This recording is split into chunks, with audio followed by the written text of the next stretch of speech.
Kathy Helbig is so busy she doesn't even have time to come into the studio. She's helping so many people buy and sell their homes. Good morning, Kathy Helbig. Good morning, guys. Backup orders. What should we know about backup orders? Backup offers. So backup offers sometimes people think are a waste of time. So is it a good idea or is it a bad strategy? Right.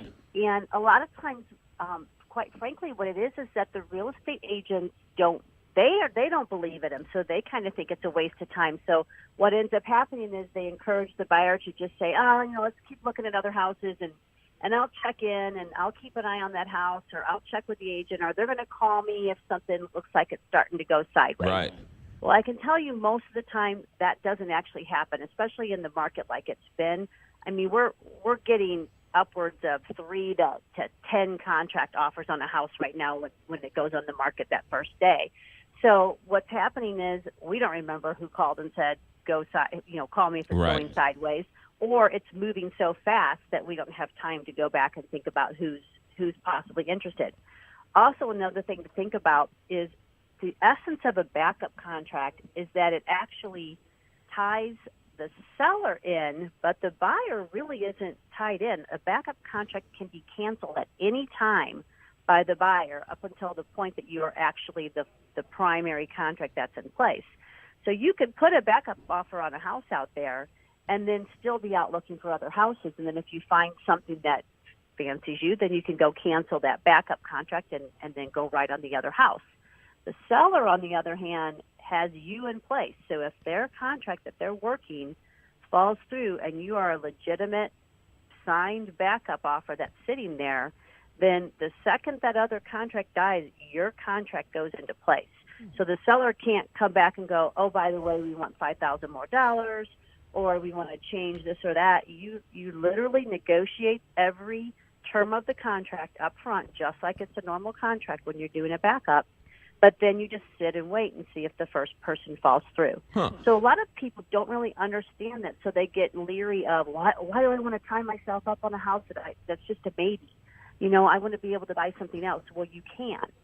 So another thing that you don't realize is in the strategy of being a backup contract. For instance, if I'm the listing agent and I had an agent tell me, hey, my buyer's interested, if your deal falls through, let me know.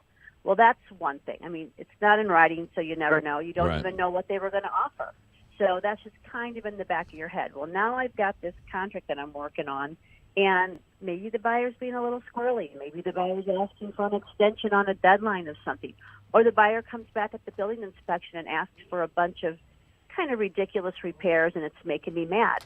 Well, if I don't have an actual written contract in hand sitting in front of me that's a backup, I'm probably going to bend a little bit and work with that first person because it's already in writing. We're already starting going down the road.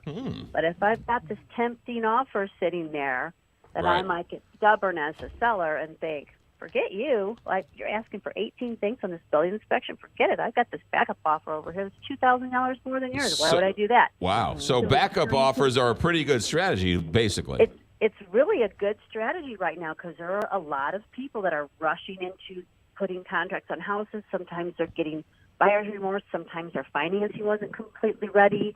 Or, maybe it comes back and it doesn't appraise for the full purchase price, and then the buyer comes back and asks the seller to reduce.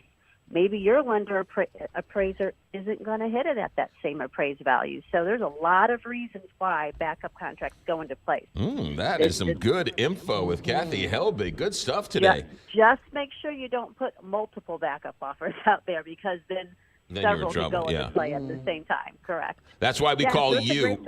That's why we call you first before we do anything. KathyHelbigGroup.com. Good stuff today, Kathy. Thanks. Thanks, guys. Yeah. Ooh, that was really interesting. It was. Yeah.